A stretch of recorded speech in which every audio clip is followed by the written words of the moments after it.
I never thought I'd see someone break into my backyard in broad daylight, wearing designer sunglasses, carrying a margarita, and acting like she owned the place. But that's exactly what my neighbor Karen did. Over and over again, every morning I'd find my pool chairs, move my towels gone, and faint perfume in the air.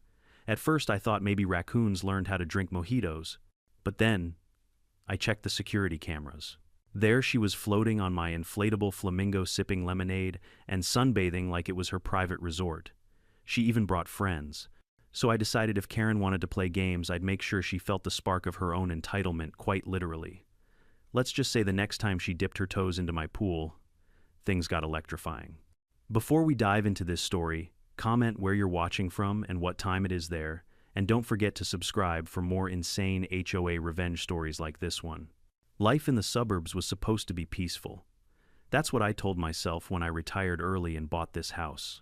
It had everything I wanted: a quiet street, a small garden, and a pool that sparkled like blue glass under the Colorado Sunday. I spent years building my dream home, customizing every inch. The pool was my favorite part, my personal slice of calm. I even installed new stone tiles, a motion gate, and LED underwater lights that made it glow like a resort at night. But if you've ever lived under an HOA, you know peace is always conditional. There's always one person who believes they were born to enforce every rule, fine every neighbor, and ruin every weekend barbecue. In my neighborhood, that person was Karen Doyle. Karen was the self-proclaimed compliance queen of our HOA. She was in her late 40s, always dressed like she was on her way to a board meeting that nobody invited her to. Bright pink blazer tablet in hand and sunglasses big enough to cover half her face. She would walk around every morning with a clipboard jotting down notes about people's lawns, fences, and paint shades. You'd think she was training for the FBI. The first time I met her, she was already complaining, not saying hello, not asking my name, just pointing at my trash bins. Sir, HOA rules state that bins must be stored behind the fence at all times. I'll let this slide today, but don't make it a habit. I remember staring at her, trying to process how a complete stranger could sound so proud about monitoring garbage. Still, I brushed it off. I didn't move here to make enemies. I kept to myself, maintained my yard, paid the dues, and avoided HOA drama.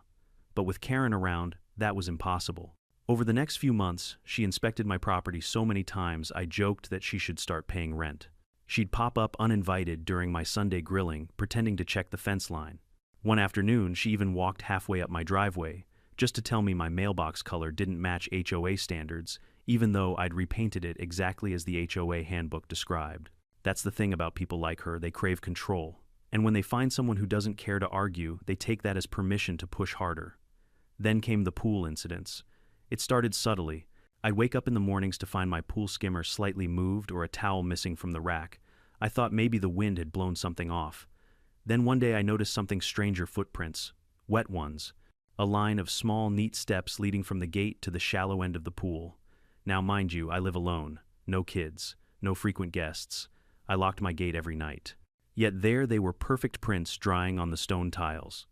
I tried to rationalize it. Maybe a stray animal, maybe maintenance forgot to close the gate. But the more I looked, the less sense it made.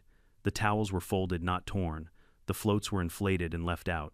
Someone was clearly using my pool and cleaning up just enough to make me doubt myself. After the third time it happened, I knew I wasn't imagining things. I installed a new padlock on the gate, changed the security lights, and even bought a private property, no trespassing sign, just to make it crystal clear. 2 days later, the lock was open. Now I'm a pretty patient man. I've worked with all kinds of people in my life: engineers, bureaucrats, and even a few who thought they were above the law. But nothing quite prepares you for someone who believes HOA rules give them divine access to your property. That night, I decided to check the security camera footage. At first, nothing seemed off, just trees swaying and the reflection of my porch lights. Then around 2:17 p.m., I saw movement. A woman in a large sun hat, a pink swimsuit cover-up, and wedge sandals walking straight through my gate like she owned the place. She carried a tote bag and, I kid you not, a pool float shaped like a flamingo. I leaned closer to the screen, paused the footage, zoomed in, and there she was. Karen. She set her drink on my poolside table, took off her hat, and slipped into the water like she'd been there 100 times before. She didn't even look around. No guilt, no hesitation, just pure entitlement. The video went on for 30 minutes. She swam, floated, took selfies, even adjusted her lounge chair for a better angle. Then she wrapped herself in one of my towels and walked out, locking the gate behind her like a considerate thief. The next morning I confronted her. She was pruning her roses, or at least pretending to, when I walked over. "Karen," I said evenly, "I know you've been using my pool." She froze, then slowly turned to me with a shocked expression so rehearsed it could have won an Oscar. "Excuse me, what are you implying?" "I'm not implying anything," I said. "I have security footage. You and your pink flamingo float." Her face turned red, not embarrassed, but offended. "That's harassment. You can't film me without consent." "The HOA allows community pool access," if I cut her off. "Karen, this is my pool. It's not an HOA amenity." She smirked like she was enjoying the argument. "Then maybe you should learn to share." "I'll bring it up at the next board meeting." I realized then there was no reasoning with her. She didn't just believe she was above the rules, she was the rules in her mind. She didn't apologize, didn't deny it. She just twisted it into her own narrative where I was the villain for having proof. I walked away before saying something I'd regret. But that night, as I sat on my porch looking at my still pool glowing under the lights, I knew one thing: this woman needed a reality check. She thought she could walk into my property, use my pool, and call it community privilege. All right. Then I'd give her a community experience she'd never forget. And no, I wasn't planning to hurt anyone. Just to teach her in the most poetic, harmless, and electrifying way possible. Because sometimes when words don't work, electricity speaks louder. After that confrontation, I thought maybe the embarrassment would keep Karen away. For about a week, everything seemed normal again. No missing towels, no footprints, no mysterious wet chairs. I started to believe she'd finally gotten the message. But people like Karen don't learn. They double down. It was a Saturday morning when I first noticed it again. I walked out back with my coffee and saw my pool float drifting gently across the water. That wouldn't have been strange, except I hadn't inflated it since the confrontation. And there it was, fully pumped up, bobbing in the sun like an invitation. I stood there for a moment staring. My gate was locked. The sign was still there. But someone had clearly been inside again. And not just inside, comfortable enough to use my things like it was their weekly ritual. I checked my camera feed from the night before, nothing. So I pulled up footage from earlier that morning. The timestamps read 11:47 a.m. There she was, Karen Doyle, the self-proclaimed HOA enforcement officer, walking straight through the side gate again. This time, she wasn't alone. She brought two of her friends, both wearing floppy hats and holding pool bags like they were headed to the country club. I watched in disbelief as Karen pointed at my patio furniture, laughing about how cute it was. Then she walked right up to the pool, set down her drink, and jumped in. Her friends followed, splashing, laughing, completely at ease. They even turned on my Bluetooth speaker and started playing music. The audacity was cinematic. At one point, Karen raised her glass and said, "Cheers to the HOA for maintaining such a nice pool." They all laughed. That was the moment my frustration turned into fascination.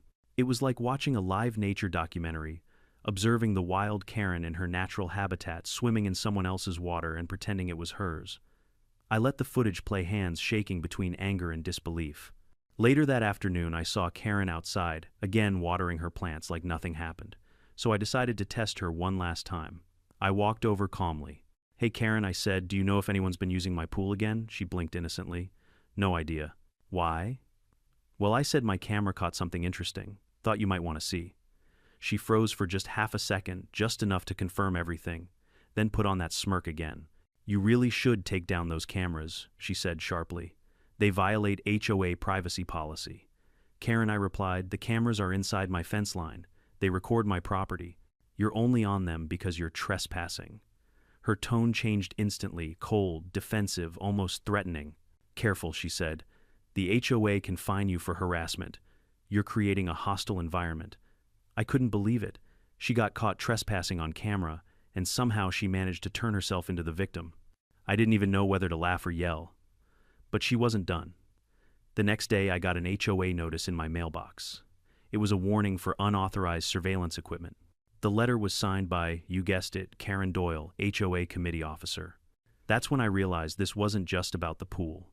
It was about control. She didn't want to swim, she wanted to prove she could get away with it, that she could do whatever she wanted, and I couldn't stop her. So I decided I'd stop trying to reason. It was time to be creative. That night, I sat on my porch with my laptop, replaying the footage again and again, watching Karen float around posing for selfies with my flamingo float splashing water like a spoiled teenager. I thought about installing better locks, motion alarms, maybe even reporting her. But honestly, I was done playing defense. Then I remembered something. Years ago, before I retired, I used to work as an electrical technician for a private contractor. I knew everything about circuits, safety systems, and outdoor wiring. In other words, I knew how to deliver a controlled surprise, perfectly safe but unforgettable. An idea started to form. At first, it was just a fantasy, a funny thought, but the more I thought about it, the more it made sense. Karen believed she could walk into my property anytime she pleased. Fine, let her. I'd just make sure the next time she did, she'd think twice before taking another dip. I started by sketching out a small circuit design, a harmless low-voltage current that could be triggered remotely. The setup would send a quick, harmless shock through the water, not dangerous, just enough to jolt someone like static electricity. Safe, legal, and very, very effective. But I wasn't about to test it on a whim. I ordered parts online, waterproof connectors, a low-amp transformer, and an insulated switch system. It took a few days for everything to arrive. During that time, I made sure to keep my camera rolling 24/7. Sure enough, Karen didn't disappoint. On Wednesday afternoon, I caught her again. Same routine gate tote bag float. But this time, something new. She brought her teenage son. That made me pause. The last thing I wanted was to involve a kid in my plan.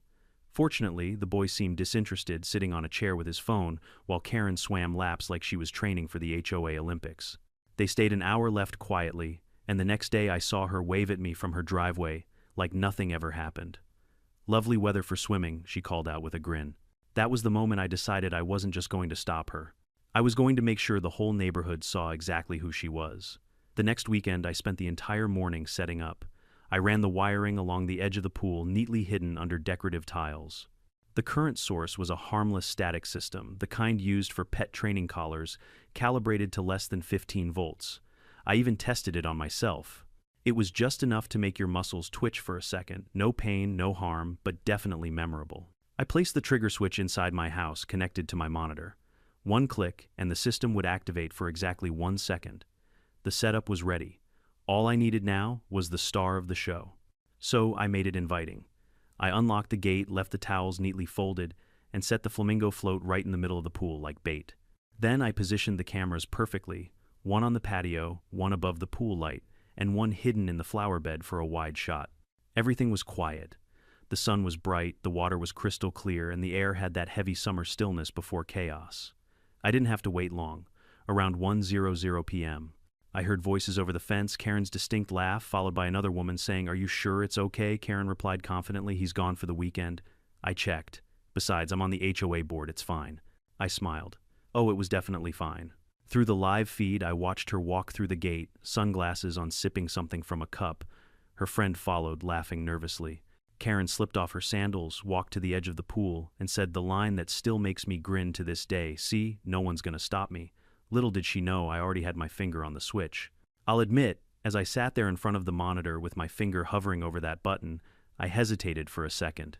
Not because I felt guilty, no, that ship had long sailed the moment Karen tried to find me for installing cameras on my own property, but because I wanted it to be perfect.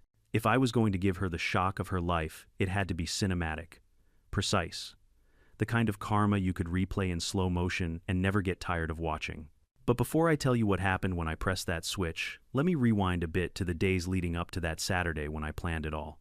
After catching Karen trespassing for the third time, I realized simple confrontation wouldn't work. She thrived on arguments. If you yelled at her, she won.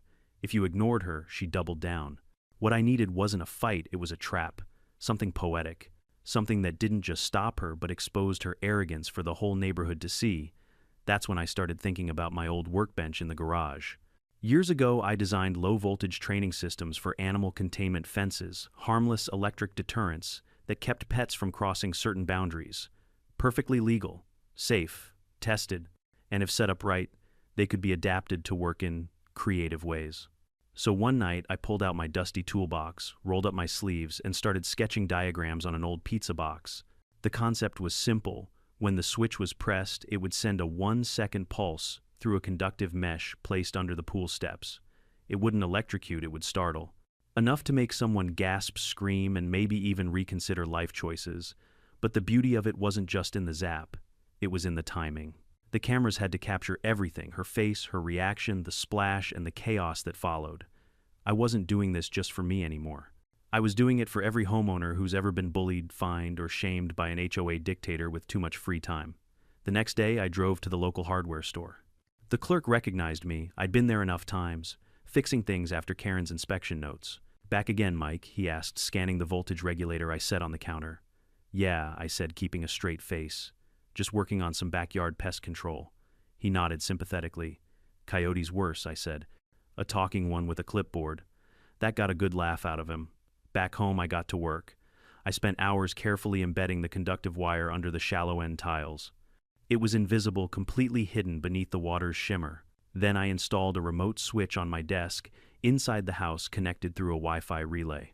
When I pressed that button, it would trigger a small power surge, just enough to send a jolt through the steps like a live handshake from karma itself. But I wasn't reckless. I tested everything twice. I filled the pool, activated the switch, and dipped my own hand in. It tingled like static from an old TV screen. Harmless, but absolutely noticeable. Then I tested it with my multimeter 12 volts DC. Safe as a car battery, but shocking enough to make someone scream if they weren't expecting it. Perfect. That night, I reviewed the camera placements. One by the flower bed for a wide shot, another fixed near the pool light for close-up, and one by the patio umbrella, the reaction cam.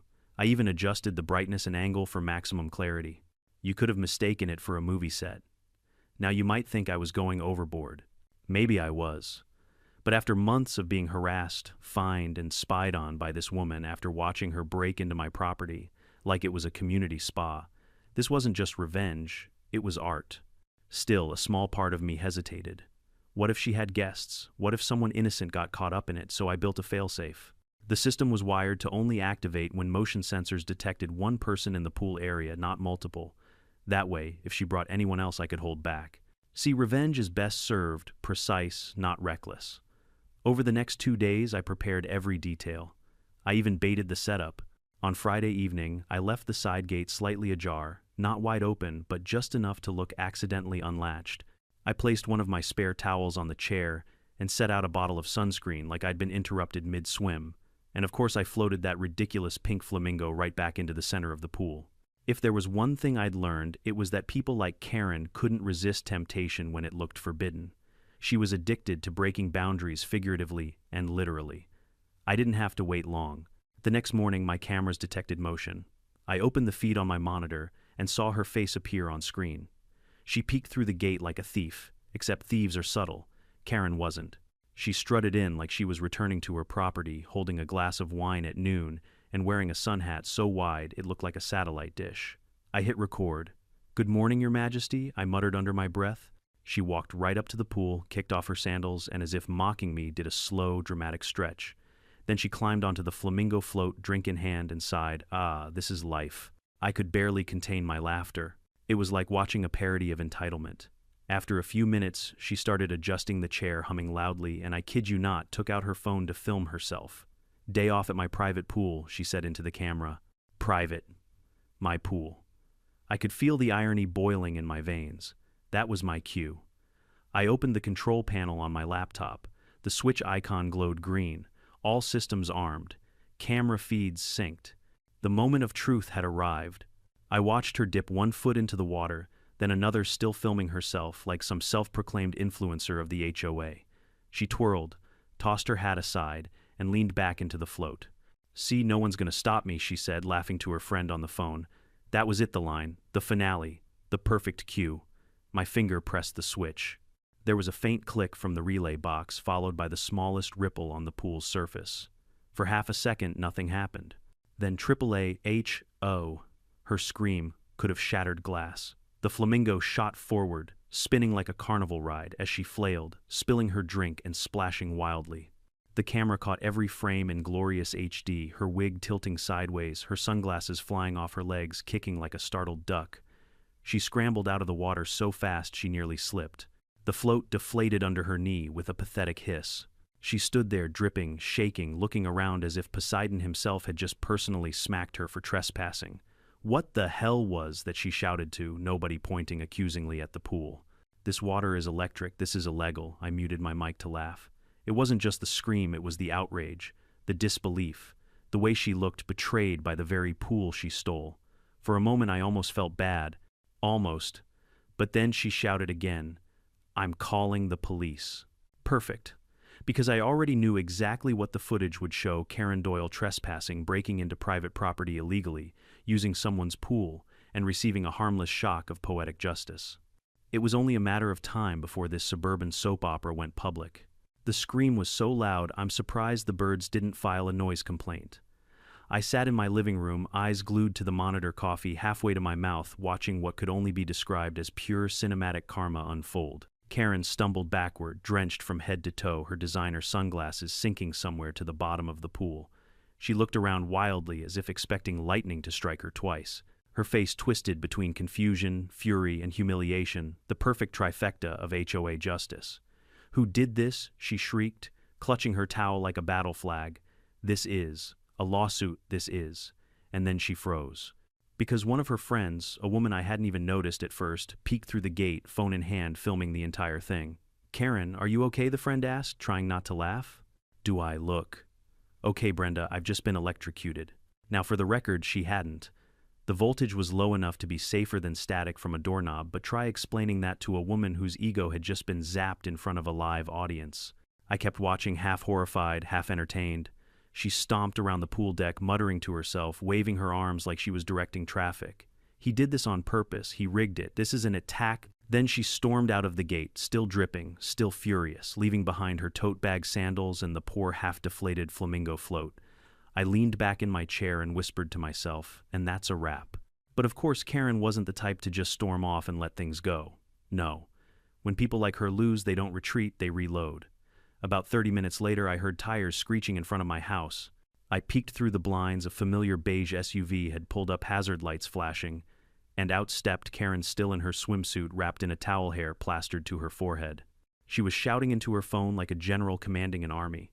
"I want them here, now. Yes, officers, he electrocuted me in cold blood. In his pool, I nearly choked on my coffee."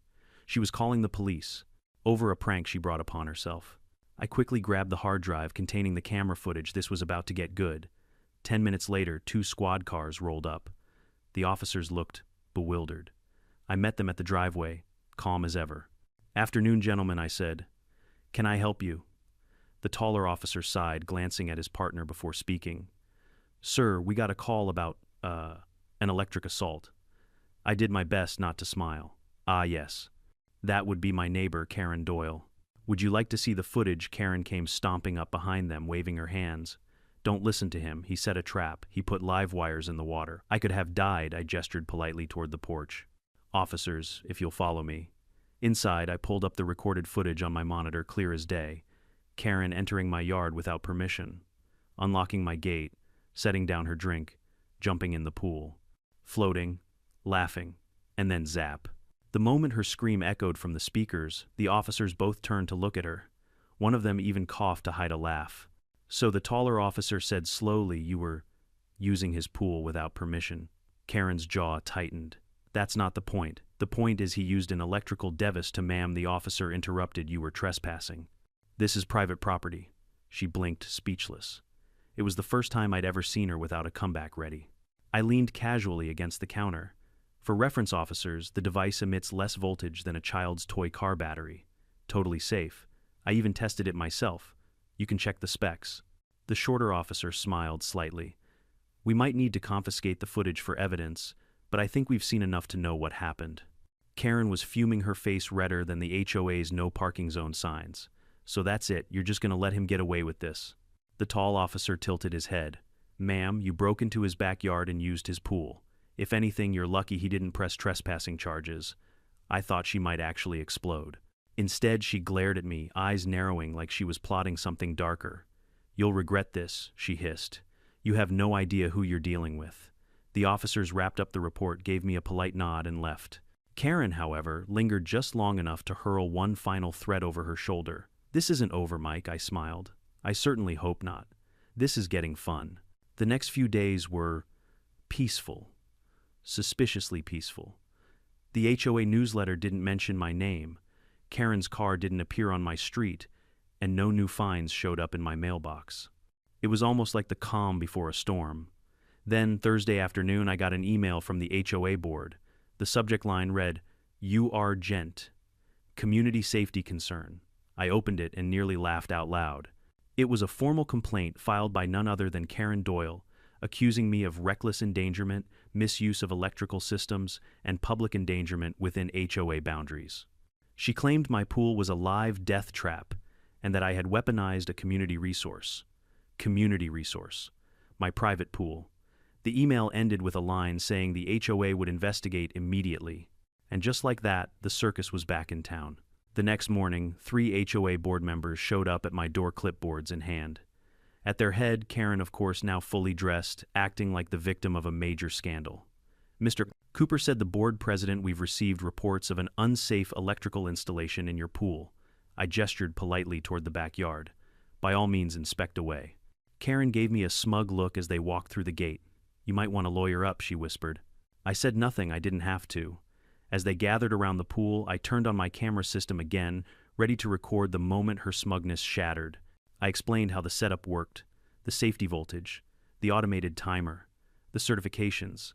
I even showed them the documentation. The board president frowned. "Everything seems compliant." Karen's smile faltered. "That can't be right." He shocked me. The treasurer chuckled under his breath. "Sounds like karma did the shocking, not him." Even the board members couldn't hide their amusement. Finally, the president turned to her. "Karen, according to this footage, you were trespassing multiple times. That's a serious violation." Her eyes widened. "You're taking his side. We're taking the side of the law," the president said sternly. Karen stormed off, muttering under her breath, but I could tell from her expression she wasn't done. She wanted revenge, and I had a feeling the next chapter of this suburban soap opera was about to be even more entertaining. Still, as I stood there looking over my quiet pool that evening, I couldn't help but smile. The air was calm again. The water rippled peacefully under the orange glow of sunset. For the first time in months, it felt like I'd taken my backyard back. I poured myself a drink, sat down by the poolside, and whispered, "Here's to peace, quiet, and a little spark of justice." I wish I could say that after that day, Karen finally learned her lesson. That she retreated quietly into her beige HOA-approved home and started minding her own business. But no. If there's one thing I've learned about people like Karen, it's that they can't stand losing. Especially not in public. Especially not when the entire neighborhood is laughing about it. The story of Karen's electric pool day, as the neighbors had started calling it, spread faster than fresh gossip at a board meeting. Someone, probably Brenda, the friend who filmed the whole thing, had leaked the footage. Within hours, snippets were circulating on the neighborhood Facebook group. The comments were brutal. "Wait, is that the Karen Doyle? Did she seriously break into his pool again? Laugh my ass off, she got shocked by her own entitlement." By morning, the clip had been shared dozens of times. Someone even made a meme, Karen's horrified face with lightning bolts behind her and the caption, "HOA, Enforcement Level 1, 00000 volts. Of course, she didn't find it funny. 3 days later, I was in my garage tinkering with some tools when I heard shouting outside. I stepped out to see Karen standing in my driveway again, this time flanked by 2 police officers and holding a binder thicker than a Bible. "There he is," she barked, pointing at me like she was identifying a fugitive. "That's the man who assaulted me with a deadly electrical device." The younger officer looked exhausted already. The older one gave me a sympathetic look, the kind you give someone who's been through this before. "Sir," he began, "we've received a formal complaint from Miss Doyle here. She's alleging that you've set up an unsafe electrical system in your swimming pool and possibly violated HOA safety ordinances." I nodded calmly. "Of course. Would you like to see the documentation again?" Karen scoffed. "He faked those. I have proof that his system is illegal under County Code section." I cut her off, handing a folder to the officer. "This is the certified safety report from the electrician I hired to inspect it. Voltage under 15 DC. No risk to life or property. Fully compliant with residential safety standards." And I flipped the page. Here's the trespassing footage. Same day, same incident. Karen's mouth snapped shut. The older officer raised an eyebrow, flipping through the paperwork. "Miss Doyle, were you aware that entering his property without permission is a criminal offense?" She crossed her arms. "It's a community area. The HOA handbook says," "Ma'am," I interrupted with the politest smile I could muster, "this isn't the community pool. It's my private property paid in full. The HOA doesn't maintain or fund a single inch of it. But feel free to check the deed." The officer sighed and turned to Karen. "Ma'am, based on what we've seen, this doesn't appear to be a criminal case. He's within his rights to install that system. It's no more dangerous than a dog deterrent." Her eyes flared. "So you're saying he can just electrocute people?" "No, ma'am," said the officer evenly. "We're saying you shouldn't be in his pool." That one sentence was beautiful, like poetry. Karen's face turned beet red. "You're all taking his side. I'm the victim here." The officer gave her a look that said, "We're not doing this today." He gestured to me. "We'll file a report, sir, but you're in the clear. And ma'am, I strongly advise you to stay off this property. Any further incidents will be considered trespassing." Karen didn't even respond. She just glared at me, eyes full of venom, before storming off toward her car. Her towel, still damp from the day of the incident, was crumpled on my lawn. She grabbed it like it had betrayed her, threw it into her SUV, and sped off. I thought that might be the end of it. It wasn't. The following week, I started receiving anonymous letters in my mailbox, printed from the HOA office printer, but clearly written by Karen. "You are hereby notified that your property is under safety review. Failure to remove unauthorized electrical equipment will result in fines and possible suspension of community privileges." Community privileges. What was next? HOA jail. The real kicker came that Friday. I got home from the grocery store and found 3 county code inspectors walking around my backyard, clipboards in hand, snapping photos like paparazzi. "Excuse me," I said, setting down my bags. "Can I help you?" One of them turned around. "We received a complaint of unsafe electrical installations in your pool." Anonymous tip. I didn't even have to guess who filed it. I handed over my paperwork again, all the same documents I'd shown the police. The inspectors checked everything. They measured the voltage, looked at the breaker system, even tested the grounding. After 20 minutes, the lead inspector smiled. "Sir, this is textbook safe. Whoever filed this complaint doesn't seem to understand electricity." I grinned. "Oh, trust me, she doesn't understand much of anything." They laughed, signed off their report, and left. That evening, as the sun dipped below the rooftops, I heard Karen outside yelling at someone over the phone. Her voice carried all the way down the block. "I don't care what they said. He's dangerous. He's manipulating everyone. He electrocuted me. Brenda electrocuted me." The entire neighborhood could hear her meltdown, and you could tell people were getting tired of it. The next HOA meeting was legendary. I didn't even plan to attend, but several neighbors begged me to show up. So I did, just to see the fireworks. Karen was there, of course, sitting front and center with a stack of printed complaints. She started off the meeting by demanding my immediate expulsion from the HOA. "I will not live in fear of a man who weaponizes his pool," she shouted dramatically. "He is a danger to the community." The board president sighed. "Miss Doyle, this issue has been reviewed. The police and county inspectors have cleared Mr. Cooper of wrongdoing. But no buts." And he added with deliberate weight, "You were found to have entered private property without consent, multiple times." The room went silent. The treasurer cleared his throat. "Miss Doyle, we've also reviewed your use of HOA funds for what you labeled as community recreational activities at Mr. Cooper's address." Her face turned white. Apparently, she'd been submitting reimbursement forms for pool supplies, claiming she was maintaining a community amenity. The total $3,200. There was a collective gasp. Someone in the back whispered she was swimming on the HOA's dime. The board president rubbed his temples. "Effective immediately. Miss Doyle, you are suspended from the board pending investigation." Karen stood up, sputtering, waving her papers. "This is harassment. You're all conspiring with him." I couldn't resist. I leaned forward just enough for my voice to carry and said, "Careful, Karen. You might get another shock tonight, but this time it's reality." The room burst into laughter. She stormed out, slamming the door so hard one of the framed photos fell off the wall. That night, the entire neighborhood felt lighter. People smiled at me when I walked my dog. Someone even left a thank you card in my mailbox with a drawing of a lightning bolt and the words, "For standing up to the HOA queen." But deep down, I knew it wasn't quite over. Karen wasn't the type to go down quietly. As I locked my gate that evening, I saw her blinds twitching across the street, watching, plotting, and I couldn't help but grin, because little did she know her final downfall was already on its way.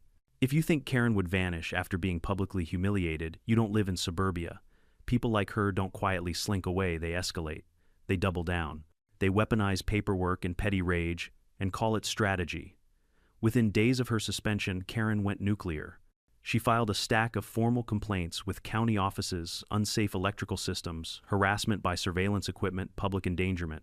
Each one came with the same dramatic flourish she used at HOA meetings, underlined sentences, capital letters, a rigid, righteous tone that made you picture a gavel hitting nothing but air.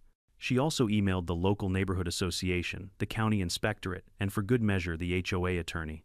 I started getting calls from people I'd never met, neighbors asking if I was okay, reporters asking if there was a story. She wanted headlines. She wanted the narrative flipped. What she didn't realize was how many little mistakes she'd already made, and how many of those mistakes were on camera. Remember Brenda, the friend who filmed Karen's drowning and entitlement performance? Well, apparently Brenda wasn't as loyal as Karen thought. After the initial shock and laughter, Brenda texted me a shaky message. "Mike, I have more footage. She does pool parties there. She even logs expenses. I'm scared, but you should see this." I asked her to send everything, and told her she could remain anonymous if she preferred. What she sent changed everything. There were videos of Karen organizing informal HOA gatherings at my pool, passing around receipts for community supplies, screenshots of emails where she requested reimbursement for pool chemicals and float maintenance, and even a voicemail where she casually bragged about getting the board to sign off on small reimbursements because nobody checks the totals. In her own voice, she said, "I just submitted as community expense. What are they going to do? Audit me?" That last line was the kind of admission that ages like milk, sour, and useful. I forwarded the files to the HOA president under a subject line that was both simple and devastating evidence. I didn't need to say anything else. The board convened an emergency session that night. The next morning, the president called me and asked if I'd be willing to let a professional redact personal data and publish a summary to the neighborhood transparency, he called it. I agreed. But even more potent than receipts and admissions was raw human behavior, and Karen kept giving me material.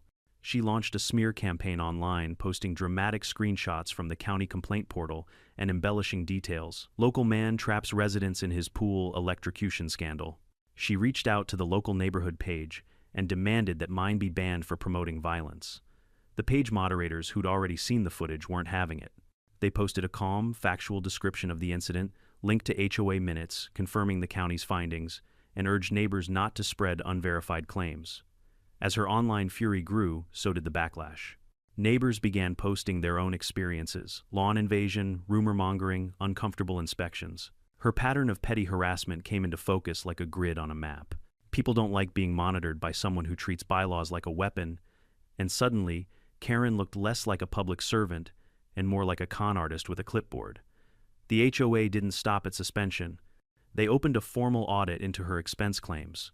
The treasurer, who had the demeanor of someone who'd eaten spreadsheets for breakfast, called me 3 days later and read off a list of irregularities longer than a CVS receipt. Not only had she submitted reimbursements for items used at my pool, she'd also been approving petty reimbursements for community refreshments she apparently provided to herself during her unauthorized swims. There were copies of canceled checks, vendor emails, and even reimbursement forms signed by Karen that bore the same handwriting. But the real dagger came in a most suburban fashion: a leaked email thread.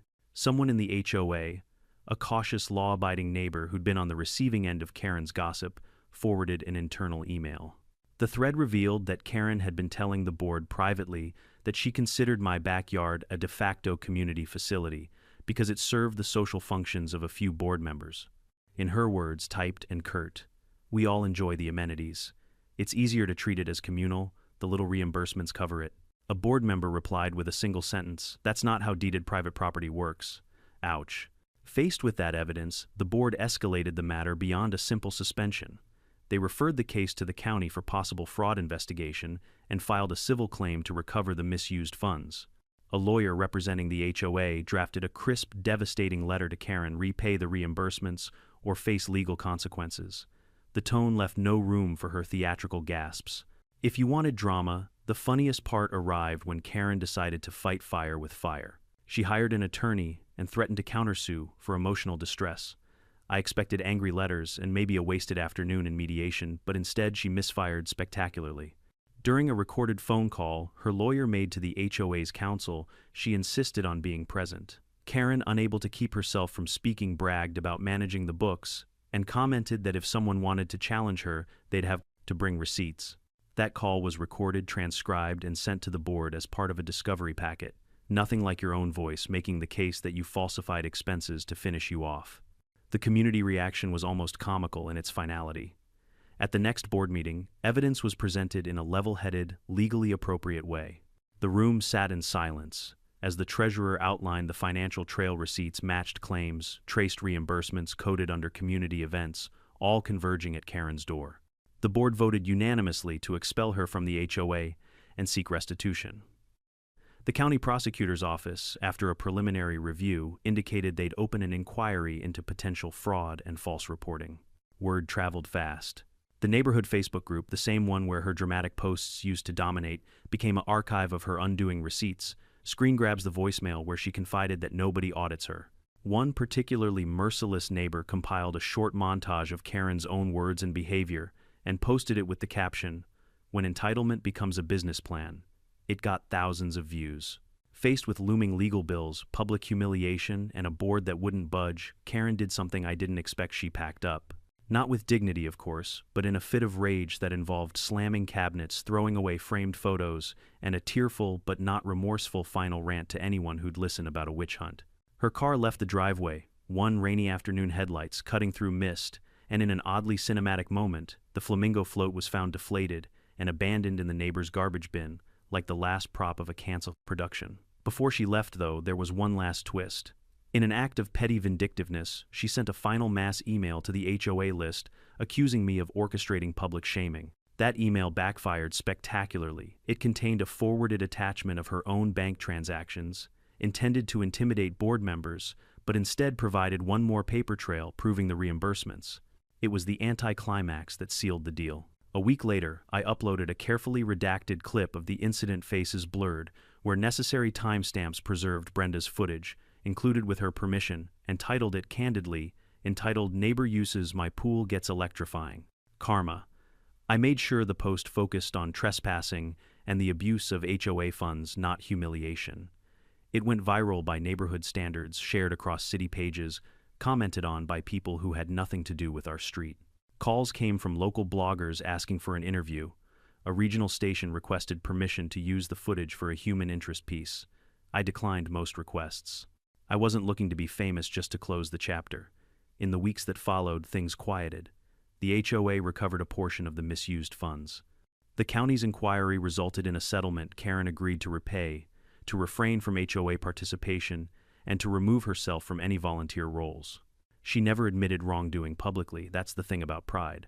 But the last I heard, she moved to a town 3 counties over where I'm sure she's already found a new hobby, telling people the story of how the HOA unfairly treated to her.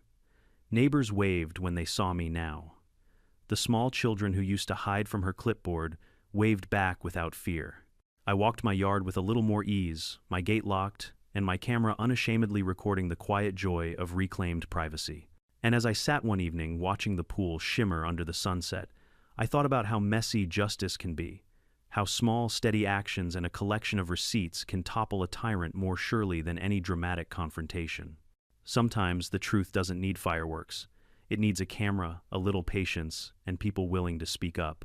For the first time in months, my neighborhood felt like the calm suburb it was supposed to be. No more clipboard inspections, no angry emails about mailbox paint, no mysterious HOA fines tucked under doormats. Just quiet evenings, trimmed lawns, and the gentle hum of sprinklers at sunset. It was strange how peaceful silence could feel once the chaos moved out. After Karen left, the street seemed lighter, not just metaphorically but literally. Her house, once the epicenter of HOA patrol activity, stayed dark at night. The once perfectly trimmed bushes began to grow wild, reclaiming the sterile uniformity she had enforced for years. Sometimes I'd pass by during my evening walks and see a single porch light flickering behind dusty blinds. It was oddly poetic. Her obsession with control had finally turned into isolation. A week after her departure, the HOA held a special meeting to address recent events and restore community trust. For the first time, the agenda didn't include threats, fines, or accusations. People showed up with snacks, not evidence folders. The new board president, a kind woman named Gloria, opened the meeting with a statement that felt refreshing in its simplicity. "Let's stop policing each other and start being neighbors again," she said. The room applauded. Then, to my surprise, she thanked me publicly for standing up against misconduct and handling it with professionalism and restraint. I laughed quietly to myself at that part. If only she knew how close I'd come to losing my temper countless times. But it wasn't about revenge anymore.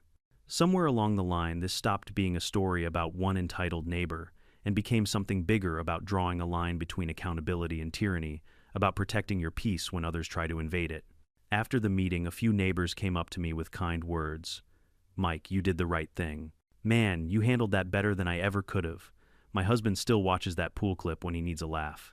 It felt strange to be a local legend for something so absurd, but I'll admit it was nice knowing people understood what I'd gone through. I wasn't the cranky old guy yelling at clouds anymore. I was the man who outsmarted the HOA's queen. Later that evening, I went home, poured myself a glass of bourbon, and sat by my pool, the same pool that had caused months of chaos. The water was calm, reflecting the orange sky and the first flickers of the garden lights. For a moment, I thought about draining it entirely, wiping away all traces of the madness. But then I laughed. No, the pool wasn't the problem. The pool had been innocent all along. It was just the stage where truth finally performed its best scene. I'd replaced the low-voltage system with a new filtration setup, no more sparks, no more surprises. But every time the pool lights flickered in the evening, I couldn't help but remember that day when Karma wore a flamingo float and designer sunglasses. As weeks turned into months, life resumed its peaceful rhythm. I started swimming again, grilling on weekends, and even inviting neighbors over for barbecues. People joked that my pool had become a symbol, the electric fountain of justice, one neighbor called it. I never corrected them. I just smiled. Then, one afternoon, while checking my mail, I noticed a small letter wedged among the flyers. No return address, just my name, written in sharp cursive. I tore it open carefully. Inside was a short note. You may think you won, but you'll never truly understand what it's like to be right and have everyone against you. You made me the villain. Enjoy your little victory, K. I stared at it for a while, half expecting it to burst into glitter or confetti out of sheer Karen-style dramatics. But it was just paper, angry, bitter, powerless paper. I folded it neatly, tossed it into the fire pit, and watched it curl into smoke. That was the last trace of her I ever saw. Ironically, her departure united the neighborhood. The HOA, once a tool for micromanagement, turned into something useful. Instead of nitpicking mailbox colors, they organized block parties, tree planting events, and charity drives. The tone shifted from compliance to community. Sometimes people need a villain to remind them what cooperation looks like. One evening, during the first post-Karen neighborhood cookout, Brenda walked over holding a tray of brownies. You know, she said with a smirk, if you ever want to make a sequel to that pool video, I've got editing software now. I laughed. Let's hope there's no sequel. I'm retired from drama. She winked. Sure. Until the next Karen moves in. I raised my glass. Then may the current be ready. We both laughed, clinking glasses under the warm glow of the patio lights. But beneath the humor and satisfaction, something deeper stayed with me. That whole ordeal, from the trespassing to the threats to the investigations, taught me something important about boundaries. Not just the physical kind marked by fences and locks, but the personal ones that protect your peace. People like Karen don't respect silence. They mistake it for weakness. The more you ignore them, the more they push, until you make them realize silence isn't surrender, it's strategy. The pool incident wasn't just about revenge. It was about reclaiming power, about reminding myself that respect is something you enforce, not beg for. And honestly, it reminded me that laughter can be a weapon too.